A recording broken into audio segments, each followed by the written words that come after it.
Heso Kristo, isang bayaning matapat, bayang pinaglingkuran, buhay ang kapalit. Susundan ko mga halimbawang yaman. Bagong Jerusalem, bagong bayan ng tawa, sa lupang kayong langgit. Mawit na galay ako ng pagpuli, sana kamong pagpakanan. Mawit na galay ako ng pagpuli, sana kamong pagpakanan.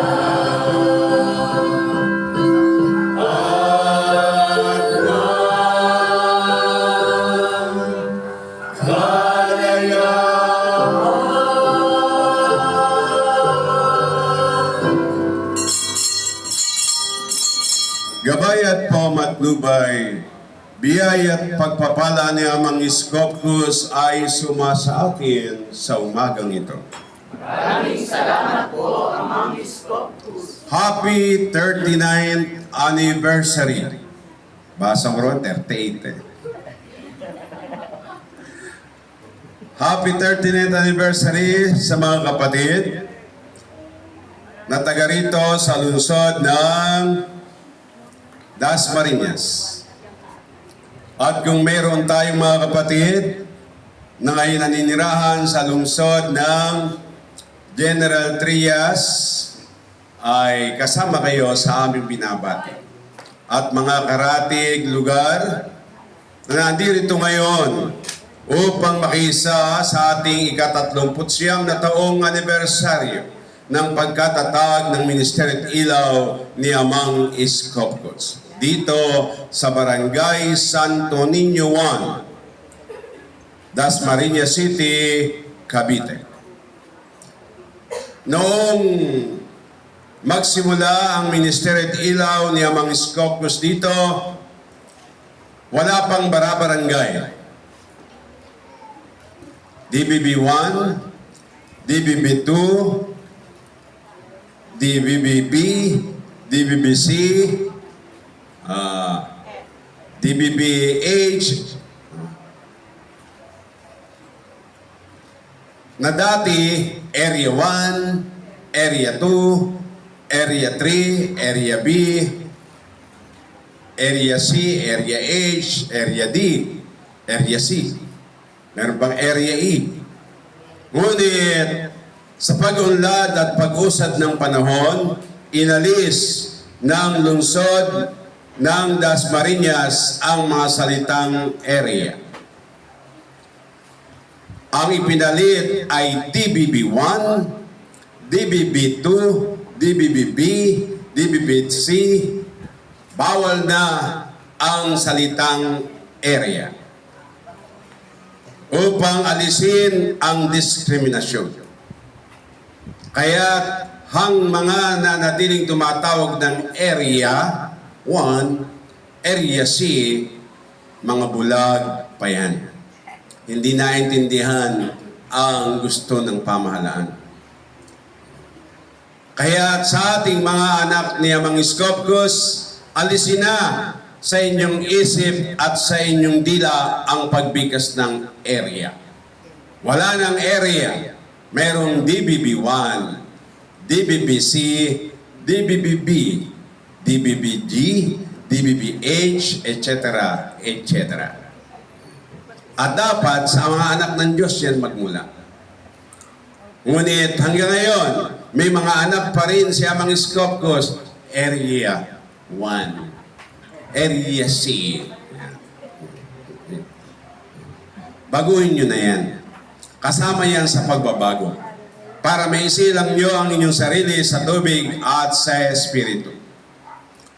Bakit tayo ay nagdarasal ng Ama namin? Sa wikang Latin, Pater Noster. Bakit din tayo nagdarasal ng sumasampalataya sa wikang Latin, Credo? Nakasulat ba sa Bible ang dasal na Credo? Wala.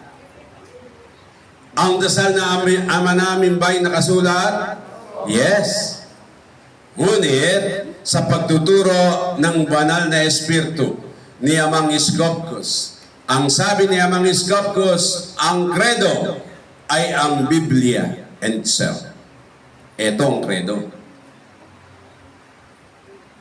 Sumasampalataya ako sa Diyos amang makapangyarihan sa lahat, ang siya lumikha ng langit at lupa, ang patotoo, lumang tipan. Sumasampalataya ako kay Jesus ang Kristo, bugtong na anak ng Diyos, Panginoon nating lahat. Nagkatawang tao siya, lalang ng Espiritu Santo, pinanganak ni Santa Mariang Birhen, ipinagpakasakit ni Poncio Pilato. Ipinako sa krus, namatay, inilibing, nanaog sa kinaroroonan ng mga yumao, umakyat sa langit. Naluklok sa kanan ng Diyos amang makapangyarihan sa lahat. Ang bagong tipan. Doon magmumula at paririto at hukom sa nangabubuhay at nangamatay na tao. Sumasampalataya ako kay Amang Iskopkos, Diyos Espiritu Santo, na may Santa Iglesia Katolika, may kasamahan ng mga santo. Sa ikawawala ng mga kasalanan, may buhay na muli ang nangamatay na tao at may buhay na walang hanggan. Apokalipsis. Lumang tipan sa ngalan ng Ama, bagong tipan sa ngalan ng Anak, at Apokalipsis sa ngalan ng Espiritu Santo. Ito ang dasal na sumasampalataya, the Bible itself. Amen? The whole history of the Bible, combining of Old and New Testament and Apocalypse, is the Credo, ang sumasampalataya. Maliwanag na po. May natutuhan ba kayo ngayon? At tayo ngayon ay nasa panahon ng paghuhukom ng Diyos. Walang alam ang tao. Jesus pa rin ang Jesus. Ngunit sinabi na ni Amang Iskopkos since 1966, February 1, tapos na ang second mystery. Di niya nadidinggin ang tumatawag sa pangalan ni Jesus. Di niya nadidinggin ang tumatawag ng Panginoon. Pagkat tapos na, hinatulan na ng Diyos, tapos na ang second mystery. At ipinahayag ni Amang Iskopkos na ang lahat ng sekta na kanyang dinatnan sa balat ng lupa noong Pebrero 1, 1966, lahat ay Antichrist. Lahat ay kalaban ni Kristo. Bakit? Sapagkat nilalabag nila ang aral at turo ni Kristo, lalo na ang nangingi ng bayad sa mga serbisyo. Kasal, binyag, basbas, panggagamot, naniningil sila. Nilabag nila ang aral at turo ni Jesus na ang ipinaggalaw kung walang bayad, ipamahaging walang bayad. Anuman ang gawin ninyo sa inyong kapwa, ginawa ninyo sa Diyos. Kaya, anuman ang serbisyong ibigay mo sa kayong kapwa sa iglesia, huwag kang hingi ng bayad. Kapagkat hindi iyan itinuro ng Panginoong Yesus sa iglesia. Sa mga Kristiyano, ang itinuro niya ay magbigay kayo ayon sa dikta ng iyong puso. Voluntary lang. Voluntary donation. Voluntary contribution. Voluntary offering. Yun lamang po, mga minamahal na kapatid. Ang lumabag doon sa voluntary at nag-i-implement ng po, Antichrist. Mga Antikristo, kaaway ni Kristo, kalaban ni Kristo. At lahat ng sekta ay alam niyo namang naniningil. Pero sa Father Scopus New Catholic Temple, bawal ang paniningil. Pero pwede kusang loob lang. Bawal miningil, kaya libre ang kasal, libre ang binyag, libre ang basbas, libre ang misa, lahat ng serbisyo ay libre. Walang bayad. Nasa canons yan, nasa batas ng simbahan natin. At mababasa niyo yan kung ilalahad niyo dyan sa bulletin ang bylaws of the church. Para mabasa. At kung ilalagay ba, babasahin nyo ba? Hindi. Kasi mahaba. Babasahin nyo, hindi. Kung maglalagay ba dyan sa bulletin, babasahin nyo, hindi. Taas ang kamay ng babasa, mga taga-DBB. Ate mo, hindi tinataas ng mga kapatid. Iilan lamang ang nagtataas. Ang Pangulo ng SPO. Kaya huwag natin kakalimutan. Dito lamang sa sekta ng Father Scopus New Catholic Temple, nananahan ng Diyos sapagkat ang sabi sa aklat ng ikalawang buwan, kabanatang 1, talatang 9, ang hindi nanatili sa aral at turo ni Kristo, kundi ay nagdaragdag dito, ay hindi pinapanahanan ng Diyos. Ngunit ang nananatili sa aral at turo ni Kristo ay pinapanahanan ng Ama at ng Anak. Sino ang may sabi? Ako at ang Ama ay iisa. Si Jesus ang may sabi, ako at ang Ama ay isa. Minsan ay tinanong ni Felipe ang Panginoon, Panginoon, ipakita mo sa amin ang Ama at masisiyahan na kami. Sumagot ang Panginoon kay Felipe, Felipe, matagal niyo na akong kasama, diya't at di niyo pa ako kilala. Ang nakakita sa akin, Felipe, nakakita na sa Ama. Mula ngayon, Felipe, nakita mo na ang Ama. Sino si Amang Scopus? Ito. Si Jesus yun Si Amang Scopus ngayon sa ating pagsamba sa Espiritu at katotohanan. Noon, Jesus sa ating pagsamba sa ngalan ng Anak.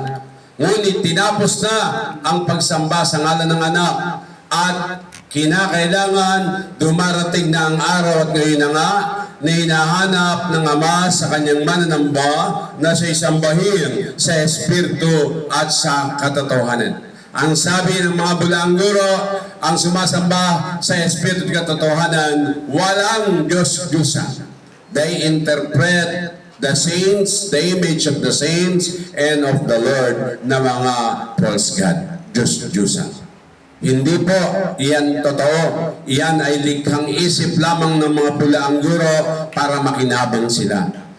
Matakot ang mga naniniwala sa mga imahe ng mga santo at santa, sumama sa kanila pagkatapos titibakin nila ng ikapo.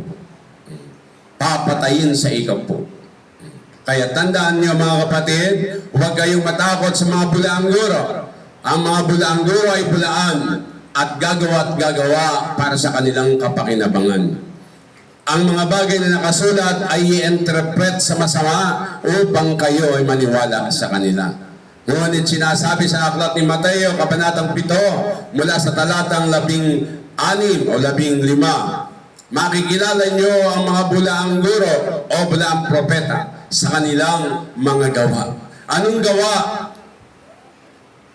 Ang nagpapahayag, ang hindi na natili sa aral at turo ni Kristo, kung hindi ay nagdaragdag dito, hindi pinapanahanan ng Diyos. That's Antichrist. Ngunit ang nanatili sa aral at turo ni Kristo, pro-Christ. At ang lahat na nagtuturo sa pangalan ni Jesus ay mga lumabag na. Kaya sinabi ni Amang Scopus, tapos na ang misteryo ng sangalan ng anak. Bilang siya'y hukom na dumating, ay pinagpasya niya na dapat ay tapusin na sapagkat wala ng kaligtasan sa second mystery. Lahat ay kinakalakal at pinagbubuntat na lamang ng tiyan at ng bulsa ang pangalan ni Jesus. Kasama pa ang mga santo at santa. Kaya dito sa Padre Scopcus, wala tayong sasambahin kundi ang Amang nasa langit. At iyan ay si Jesus na sa panahon ito ay si Amang Scopcus. Sapagkat dumarating ang araw at ngayon na nga na hinahanap ng Ama sa kanyang mananamba na siya'y sambahin sa Espiritu at sa katotohanan. Sapagkat ito ang hinahanap ng Ama sa kanyang mananamba, ang Diyos ay Espiritu, kaya dapat siyang sambahin sa Espiritu at sa katotohanan. At ang pagsamba sa Diyos sa Espiritu at katotohanan ay ang pagtanggap sa pangalan ng Espiritu Santo. Ano ang pangalan ng Espiritu Santo? Scopcus. Lakas nyo nga. Para makarinig yung mga bi. Pagka bibulong nila, hindi makakarinig ang mga bingi. Mga bingi. Kaya tandaan natin, tapos na ang pangalang Jesus. Ngayon ay nasa pagsamba na tayo sa Espiritu at katotohanan sa pangalang Scopcus. Mabubuhay ang mga patay na dinatna ni Amang Scopcus noong Pebrero 1 kung sasamba sa Espiritu at sa katotohanan. Dahil ang sabi ni Amang Scopcus, tayo ngayon ang gagampang Kristo. At bilang Kristo, dapat tayo ang ilaw ng sanlibutan. Amen? Paano ka maging ilaw ng sanlibutan? At paano ka gagampang Kristo?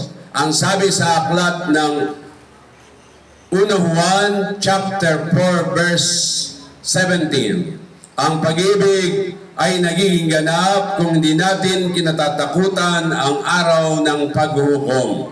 Sapagkat tayo ay tulad ni Kristo habang nasa daigdig pang ito. Si Jesus ay panganay nating kapatid ayon sa laman. Ngunit ngayon, si Jesus ay atin ng Ama ayon sa Espiritu. At bilang Ama, gusto niya tatawagin natin siya sa kanyang bagong pangalan, Amang Scopcus. Yan ang dinidinig niya. 3 ulit mong tatawagin, Amang Scopcus, Amang Scopcus, Amang Scopcus. At diringin ka ni Amang Scopcus. Darating siya sa iyo at maramdaman mo. Kung hindi mo maramdaman, tumawag ka ulit nang galing sa puso. Kasi hindi lahat ng pagtawag nanggagaling sa puso hanggang bibig lamang at talamong nanggaling. Wala sa puso. Kaya kung tayo tatawag kay Amang Scopcus, galing sa puso. Nasa damdamin. Amang Scopcus, Amang Scopcus, Amang Scopcus. Biyaan mo naman kami. Sa palagay niyo, kung ako si Amang, bibigyan kita? Never. Lumalabas dito, wala dito. Wala sa puso. Kaya kung kayo mananalangin kayong taimtim. Papasok kayo silid, sabi sa kasulatan, at isara ang pinto, walang makakakita at makaririnig ng inyong panalangin maliban ang inyong Amang nasa langit. Amen? Amen. Kung halimbawa gusto mong manalangin at doon ka sa SM, uuwi ka muna para manalangin. Ang ibig sabihin, noong pumasok ka sa iyong silid at manalangin, taimtim, naamula, ang iyong Ama lamang ang nakaririnig, ang ibig sabihin noon, manalangin ka sa sarili mo. Sarilinin mo lang ang panalangin. Huwag mo nang i-broadcast. Naunawaan nyo? Huwag yung kumuha ka pa ng mic, mananalangin, i-broadcast mo. Tinanggap mo na ang iyong gantimpala, ang papuri ng tao. Ngunit, kung ikay mananalangin ng taimtim, sasarilinin mo lang, kahit sa isip lang, dinig ng Diyos, malakas yan. Ngunit yung isasisigaw mo, ay wala naman sa puso mo, tinanggap mo na ang palakpak ng tao. Papuri ng taong hanap mo. Kaya sinasabi ko sa inyo, ang tamang pananalangin, kung kayo mananalangin, sarilinin nyo lang. Walang makakalam kundi ikaw at ang Diyos mo. Amen? Amen. Kanina, nag-ebanghelyo sa Mother Sanctuary ay si Junior Minister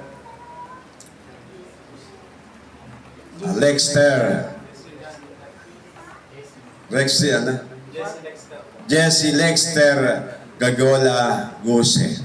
Magaling na siya. Sana lahat ng junior minister ay ganoon. Pero overloaded siya sa amen. Overloaded naman siya doon sa amen. Kung bibilangin mo, baka mahigit 100 ang amen niya. Babawas-bawasan yung amen. Huh? Amen! Ang ibig sabihin ng amen, totoo. Kaya sa inyo lahat, mga minamahal na kapatid, tulad ng aking sinasabi sa Ebanghelyo, bakit hindi ako nagagamit ng parate yung mga sitas? Kasi noong basahin nyo nga, pagka ang Panginoong Jesus ay nagbasa ng Ebanghelyo, lalo sa Lumang Tipan, na binabanggit sa Bagong Tipan, sinabi ba ni Jesus, ayon sa kabanatang 5, talatang, ganyan kasi mga bulaang guro, di ba? Sa Jesus hindi, ayon sa kasulatan. Sabihin niya kung ano yung ayon sa kasulatan. Hindi niya sinasabi kung anong kabanata, anong talata. Dahil during that time, ang kasulatan, wala pang kabanata at walang talata. Sino ang naglagay ng kabanata, talata? Ang tao. Naintindihan? Ang tao. Kaya ngayon, ang mga bulaang guro nagmamagalingan kung gaano nila kasaulo yung kabanata at talata. Nagpapagalingan, nagdidibatihan, nagtatalo-talo, naglalaitan. Kaya lumalabag sa kabutihang asal. Ang lumabag sa kabutihang asal, ang lumalabag ba sa kabutihang asal, nakasusunod sa Diyos, sa Panginoon? Hindi. Dahil ang unang-unang ipinadadagdag ni Jesus sa pananampalataya ay kabutihang asal. Ayon sa aklat ng Pedro, ikalawang Pedro, kabanatang 1, talatang 5. Sa inyong pananampalataya at sa inyong pananampalataya, idagdag ang unang-una, kabutihang asal. Sa kabutihang asal ang kalaman. Sa kalaman ang pagsusupil sa sarili. Sa pagsusupil sa sarili ang katatagan. Sa katatagan ang kabanalan. Pag marunong ka magsupil, darating ang kabanalan. Pero kung hindi ka marunong mag-control, hindi ka marunong magsupil, hindi darating sa iyo yung kabanalan. At sa kabanalan ang pagmamalasakit sa kapatid, pagmamalasakit sa kapwa. Dahil ang ginawa mo sa iyong kapwa, ginawa mo sa Diyos. At sa pagmamalasakit, dapat may pag-ibig. Amen? Meron bang pagmamalasakit, walang pag-ibig? Yes. Mga politiko, mga bulaang guro, nagmamalasakit ko niyan. Pero walang pag-ibig, pakitang tao lang. Naunawaan niyo po, ang pagmamalasakit na tunay, yung may kasamang pag-ibig. Dahil ang pag-ibig ay hindi sakim. Ang pag-ibig na itinuro ni Kristo ay hindi maramot. Ano pa? Ang pag-ibig ni Kristo hindi gumagawa ng masama kanino man. Kaya hindi lahat ng mabuti na ginagawa ng tao ay maganda ang layunin. Merong mabuti, tumutulong, pero may masamang layunin sa isip. Kailangan ko boto mo. Ito 1,000, ha? Tulong sa iyo yan. Tulong ba yun? Tulong. Sabi naman ng mga MB, mga tawag MB, mga sukat, kana, buti na yan. Sa iyo man lang, makinabang ako, boboto. Hindi mo kita iboboto. Diba? Hindi mo iboboto. Bakit guhudin yung kanyang suhol? Diba? O di pareho kayong kamali. Diba? Nang daya ka na rin. Kaya kung sinusuhulan kayo, di mo naman talaga siya iboboto, tanggihan mo. Pagka tinanggap mo, ang ibig sabihin, mandaraya ka rin. Kasi iba naman yung iboboto mo. May utos bang mandaya kayo? walain. No? Maging tapat kayo sa inyong kapwa. Amen. Yun ang aral. Maging tapat kayo. Hindi yung maging madaya kayo sa inyong kapwa. Kaya doon sa mga nasusuhulan kung araw ng panahon ng eleksyon, ay sinasabihan ko na sa inyo, kung hindi nyo rin iboboto, huwag nyong tanggapin ang suhol dahil pati kayo ay nagkakasal. Lalo't kung hindi naman ninyo iboboto, lalo kayo nagkakasal. Matuwid bang ibenta ang boto? Hindi. Kaya ang nagbebenta ng boto, mukhang salapi yan. Amen? Bakit mukhang salapi? Gugutom ko eh. Dahil nagugutom ka, kaya mong gumawa ng mali dahil gutom ka? O bibabaksa ka. Kahit di kayo nagugutom, pero may pananampalataya ka, hindi ka liliko doon sa paniniwala mo sa iyong pananampalataya. Titiisin mo na lang. Amen? Kaysa ikaw ay magkasala. Amen? O, kaya tuwing election, ang daming nagkakasala. Puro kasalanan ang makikita mo pagka-election. Kaya huwag natin kakalimutan, paano nyo unawain yung 7 dapat idagdag sa pananampalataya? Ang kauna-unahan ay kabutihang asal. Pagdating sa kabutihang asal, yan ay angkop, sakop ang buong katawan. Dahil bawat bahagi ng ating katawan may asal. Amen? Merong mabuting asal at ang ibang bahagi ay masama ang asal. Lalo na ang dila. Lalo na ang dila. Ang mata may masamang asal. Ang kilay may masamang asal. Ang tainga, gustong-gusto niyan, chismisan. Ano ibig sabihin ng chismis? Marites. Pag sinasabing marites, hindi totoo. Ha? Salit-saling salita lamang na haka-haka na hindi naman alam kung totoo o hindi.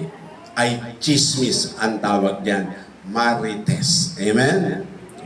Pero kapag kayo nagsasabi ng katotohanan, hindi yun marites. Kaya lang, humanda ka sa maaaring totoo ba talaga yung sinasabi mo. Pwede kang mademanda. Oral defamation. Diba? Marami na ngayon. May batas na sa lupa na pwede kang idemanda. No? Perjury. Pagsisinungaling.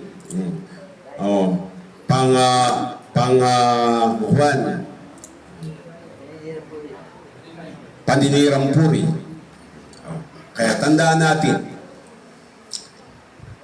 nanunumpa ba tayo?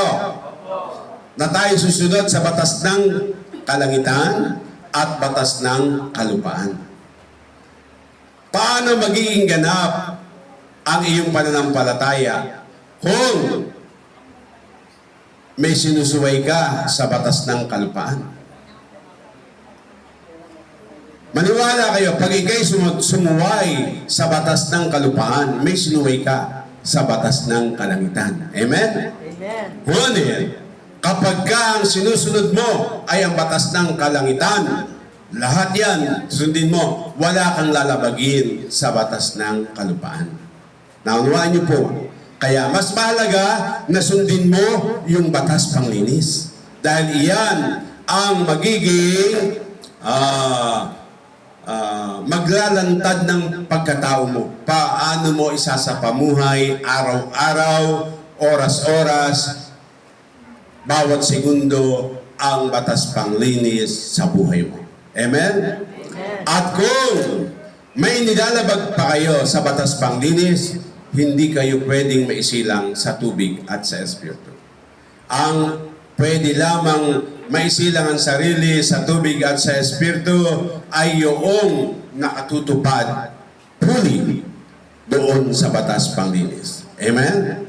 Ngayon, alamin ninyo kung ano ba yung mga batas sa lupa na pagkain yung nilutas, pagka inyong suway ay nasusuway ang batas panglinis. Di alamin nyo. Paano nyo alamin? Di magtanong. Di ba? Meron bang mga ministro? Meron. Pero hindi lahat ng ministro pinagkalooban ng talino para magpayo. Kaya hanapin nyo yung tamang ministro. Amen? Para maintindihan nyo na ang pag nilabag yung batas pangkalupaan ay paglabag doon sa batas panglinis na yun. Amen? Kaya huwag natin kakalimutan. Tinutularan ko lamang si Minister Guse.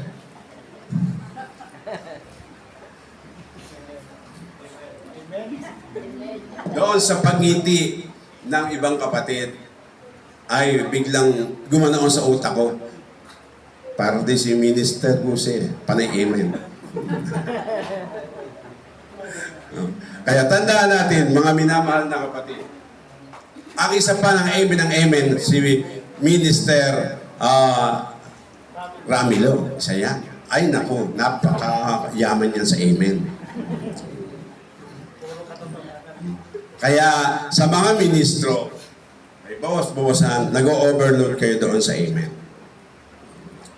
Amen. Amen.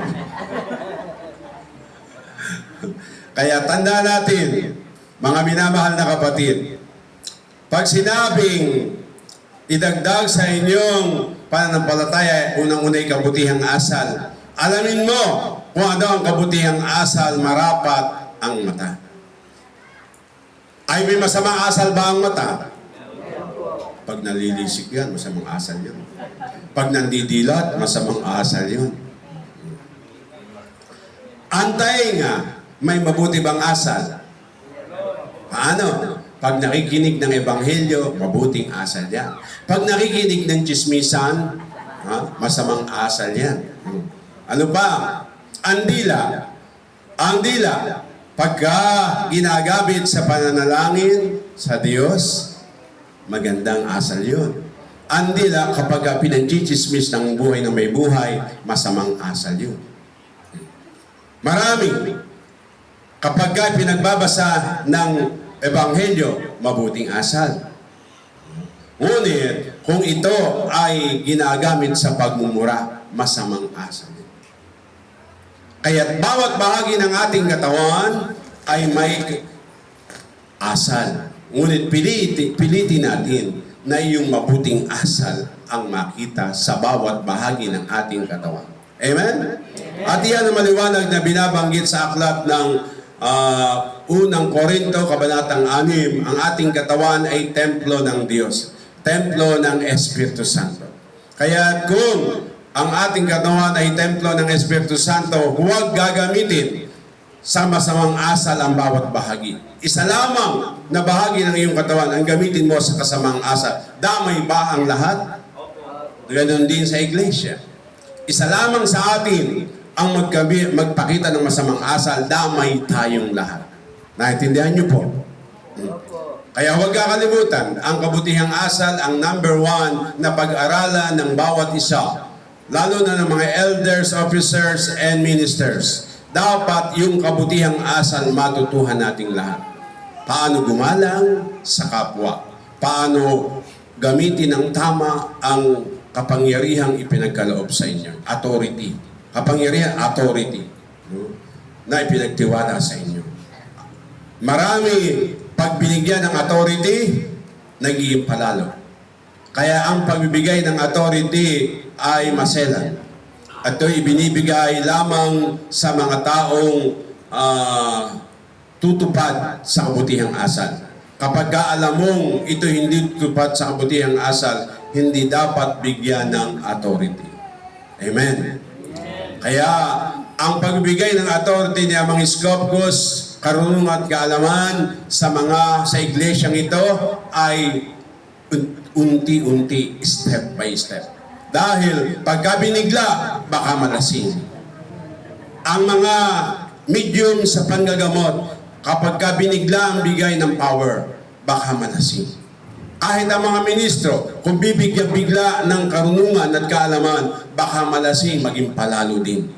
At Sa halip na papuri sa Diyos, ang ginagawa ay papuri sa sarili ang kanyang nauuna. Amen. Kaya, huwag kakalimutan na kung ang lumang tipan, ang susog ay ang bagong tipan, ang bagong tipan ang isinusog sa lumang tipan. Ang isinusog ni Amang Iskopko sa bagong tipan ay ang 11 batas panglinis, ang 7 handog at ang banal na pangalan. Kinakailangan iyan ang number 1 nating itataguyod paano ipapalawak at ipapakilala si Amang Iskopko sa sangkatauhan.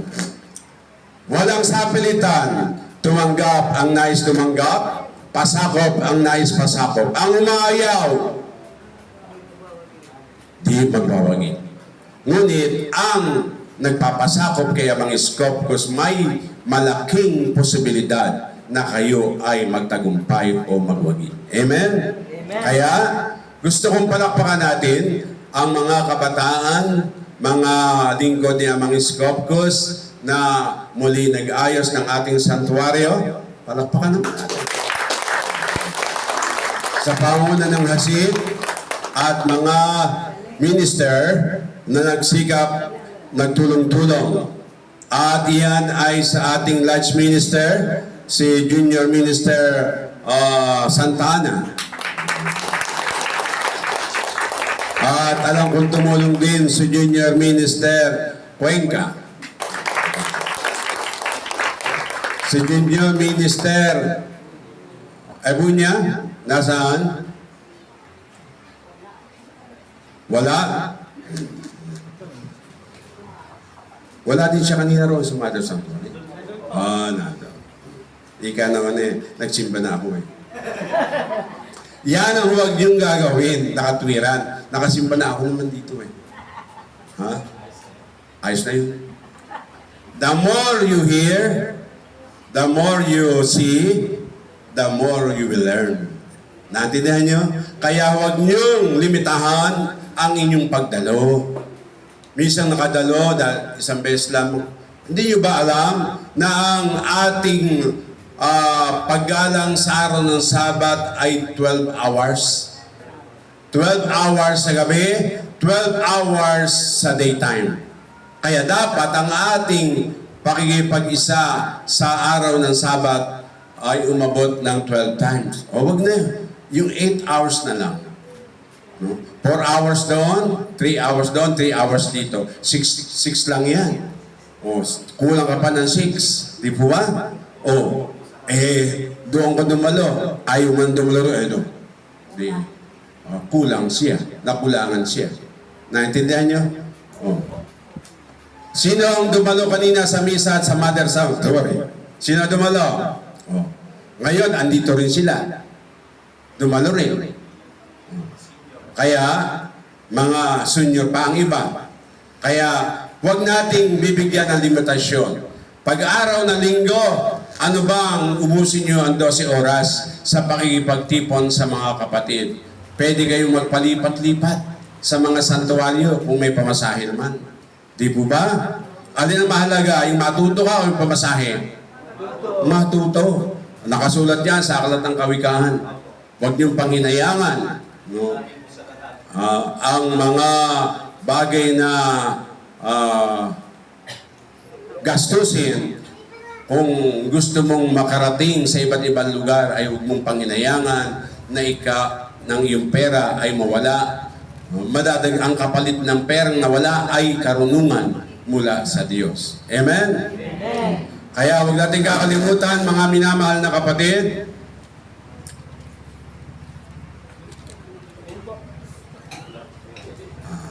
meron pa tayong 15 minutes. Sabi ko, 2 oras at kalahati lamang tayo magmimisa. Hindi ako pwedeng lumabis dahil may limitasyon na ang aking lakas. Ngunit gusto kong ikwento sa inyo paano nagsimula ang Ministeryo at Ilaw ni Amang Iskopkos dito sa Barangay Santo Niño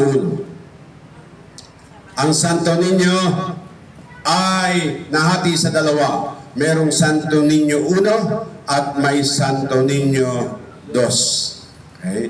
Pero dito tayo nagsimula sa Santo Niño 1. Sa pamamagitan ng pagsisikap ni late former administrator, Corazon Precia Drilon, at ng kanyang butihing ina, natagpuan nila ang Ministeryo at Ilaw ni Amang Iskopkos sa paghahatid balita ng kanilang kamag-anak na si Sister Carmencita. Ano pangalan noon? Yung una, yung pinsan nyo. Yung Sister Carmencita, yung doon sa Area G. Ngayon ay barangay ano na yun. Hindi mo na. Bagay, senior ka na rin, ano? Oh. Conching, si Sister Conching. Sige, Conchita ba yun? Conchita? Oh. Buhay pa. Nakita ko noong mamatay si Sister Magdalena. Oh. Nakita ko siya kasi malakas pa siya. Sa pamamagitan ni Conching, na nakatsumpong kay Amang Iskopkos dahil doon sa anyang asawa na may sakit sa baga, ay nalaman ng mag-ina na ang mag-ina na si late former administrator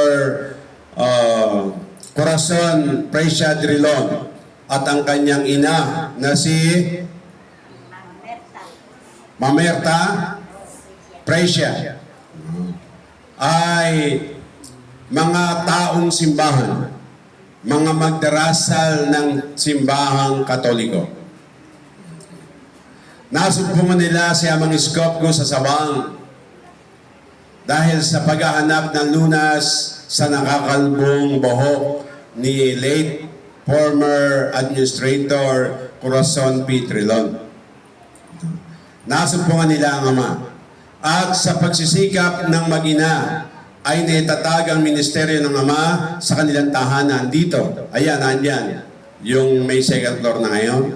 Diyan nagsimula ang ministeryo ni Amang Iskopkos dito sa Santo Niño. At nang malaon, dahil sa hirap ng buhay, ay nagkaroon ng problema, ay sumilog naman ang isang kapatid natin din na kaibigan nila at kasamahan sa second mystery. Yan po ay si Virginia Poliente. At sa paggamit ni Amang Iskopkos kay Virginia Poliente, natagpo nila ang ama sa Sabang, Dasmariñas City, Cavite. Noon ay hindi pa city ang Dasmariñas, municipality pa lamang of Dasmariñas. Ay napagpasyahan para malaki ang space ay doon sa tahanan ni Sister Consuelo Virginia Poliente, ililipat ang santuario. At sa pamamagitan ng pamilya Poliente ay lalong maraming mga iglesia ang nakaunawa sa Ministeryo at Ilaw at sa bagong pangalan ni Amang Iskopkos. Nagkaroon ng mga pagsubok. Mga minamahal na kapatid, nagtampo ang pamilya Poliente dahil sa mga pagsubok, pag-ibig sa kabataan. Sabihin natin, ang susi ng pagsubok ay andoon sa pag-ibig sa kabataan. Nanaigay damdamin bilang tao at umalis sa aking pamamahala ang kapatid na Consuelo. Pero bago siya pumanaw sa buhay na ito, ay bumalik siya. Bumalik siya. Kaya patuloy na nagkaroon ng pagservisyo doon sa santuario na inilaan nila doon sa tahanan nila. Ngunit nang mamatay si late Elder Virginia Poliente, no, ay inilipat na ang santuaryo dito sa tahanan ni Reverend Arnuco. Reverend Minister Arnuco dito sa tahanang ito. At hanggang ngayon, tayo ngayon ay nandito sa tahanang ito na pinagkaloob ng ating kapatid na pamilya Arnuco. Amen. Kinukwento ko sa inyo, lalo na sa kabataan, para maintindihan nyo paano umikot ang Ministeryo at Ilaw ni Amang Iskopkos dito sa Barangay Santo Niño.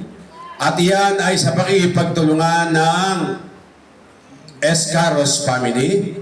Ano pa? Ang Escaros family, yung kay Cecilia, mga Quebec family, tuloy Andrilon families, at ang naninindigan pa rin sa Ministeryo at Ilaw ni Amang Iskopkos sa Andrilon family ay si Reverend Leo Drilon, ang SPO President ng Mother Sanctuary, si Renato P. Drilon, at ang kanyang kabiyak na Escaros, si Sinag. Dito ba Sinag? Hindi na sumama? Sino pa? Ang ating mga pamilyatan from Preciatan at Sister Lenore ay patuloy na umaagapay sa pagtataguyod ng Ministeryo at Ilaw ni Amang Iskopkos dito. At marami na sa mga kapatid na naging opisyales ng kongregasyon dito sa Barangay Santo Niño. Ang pumanaw na, ayun po, makikita nyo sila. 1, 2, 3, 4, 5, 6, 7, 8, 9, 10. Sino kaya pang 11? Ikaw kaya? O ako? Kaya tandaan, kumpleto ba yun, 11? 10 pala?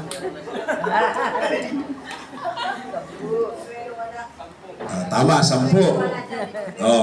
Kulang pa ng isa sa 11. Sino kaya?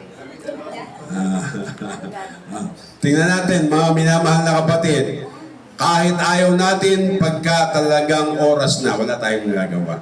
Lahat ay may kamatayan. Ngunit, bago dumating ang kamatayan ng ating katawang laman, sana ay maisilang natin ang ating sarili sa tubig at sa Espiritu. Sapagkat ang pagsilang na muli ng bawat isa ay hindi sa pamamagitan ng aral ng salimutan ito, kundi aral ng kaitaasan.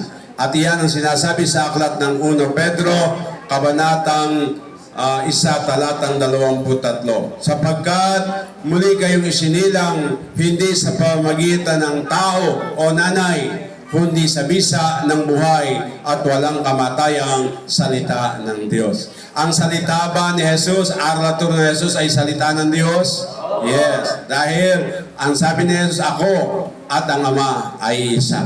Wala akong ginagawa nang hindi sa kapamahala ng Ama. Ang mga aral na narinig nyo ay mula sa aking Ama. Amen. Kaya huwag natin kakalimutan, mga minamahal na kapatid, ang ating pagsisikap sa Ministeryo at Ilaw ni Amang Iskopkos ay huwag nating pangihinayangan. Mamaya po ay magbibigay tayo ng mga certificate certificate of awards para sa mga karapat-dapat pagkalooban ng kongregasyon. At sa kanilang mga pagsisikap ay bibigyan natin sila bilang ito'y isang bahagi ng motivation o pagbibigay sigla na nakikita ng samahan ang kanilang mga pagsisikap at pagsisikhay para mapaunlad ang Ministeryo at Ilaw ni Amang Iskopkos dito sa Barangay Santo Niño 1. Amen. Amen. At dahil diyan, ay inaanya akong lahat na magsitayo para sa isang marubdob na panalangin. O amang iskopkos, dakila naming Ama at makapangyarihang Diyos, hukom na dumating na siyang ahatol sa nangabubuhay at nangamatay. May dumudulog po kami sa iyong harapan upang magpasalamat sa ika-39 na taon na anibersaryo ng pagkatatag sa iyong Ministeryo at Ilaw dito sa Barangay Santo Niño, lungsod ng Dasmariñas, lalawigan ng Cavite. Muli hinihiling po namin ang iyong walang sawang pagpapala upang ang mga kapatid ay patuloy na lumakas at magkaroon ng mitiim, may sakatuparan at maganap ang iyong mga banal na layunin para maakay ang mga tao na nasa kadiliman tungo sa liwanag. Loobin mo pong maunawaan nila ang iyong bagong pangalan at matutuhang sumamba sa Espiritu at katotohanan sa iyong banal na pangalang Iskopkos bilang aming Ama, hindi bilang Panginoon.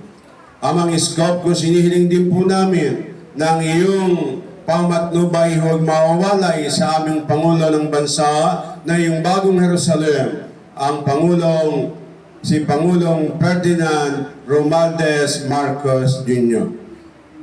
Ay loobin mo po ng iyong banal na layunin dito sa lupa ay kanyang may sakatuparan bilang Pangulo na iyong hinirang na mamahala dito sa iyong inang bayang Pilipinas. Amang Iskopkos, hinihiling din po namin hindi lamang kagalingan ng mga kaluluwa o espiritu ng bawat tao, kundi ang kagalingan ng mga pisikal na karamdaman ng bawat tao ay magkaroon ng kagalingan upang sila ay matuto na lumapit sa iyong pagka-Diyos at sumamba sa iyong bagong pangalan sa Espiritu at sa katotohanan. Amang Iskopkos, muli sinasamo po namin na ang iyong patawad at pagkapatawad ay may bahagi mo sa amin at may pagkaloob sa amin, sanhi ng aming mga pagkukulang at mga pagkakasala na gagawa sa pang-araw-araw. Ay maging karapat-dapat kami sa iyong banal na katawan upang maging malakas at masigla ang iyong iglesia. Loobin mo po na ang bawat isa ay matutunan ang aral na iyong pinahayag sa second mystery na ngayon iyong pinapaalala sa iyong bagong pangalan, pangasa tumatanggap sa iyo at sumasamba sa Espiritu at katotohanan, ay siyang maghari sa aming puso at isipan upang kami magtagumpay ayon sa iyong mga pagpapasya. Amang Iskopkos, loobin mo po ng mga tinawag mo sa Espiritu at sumasamba sa iyong banal na pangalan ay maisilang ang sarili sa tubig at sa Espiritu. Ito po ang aming samot dalangin sa iyo sa oras na ito ng aming pagdaraos at pagtitipon para ipagdiwang ang ika-39 na taong anibersaryo ng pagkatatag ng iyong Ministeryo at Ilaw dito sa Barangay Santo Niño, lungsod ng Dasmariñas, lalawigan ng Cavite. Ang lahat po ng ito, mga Iskopkos, ay samot dalangin namin sa iyo sa pamagitan ni Kristo Jesus na aming Panginoon na tanging tagapagligtas at sa kapurihan ng iyong banal na Espiritu at banal na pangalan, kasama na ang kapurihan ng Iglesia na nagsisikap na makagampan ng matuwid ayon sa iyong kabanalan, ayon sa iyong katwiran, at ayon sa iyong pamamaraan.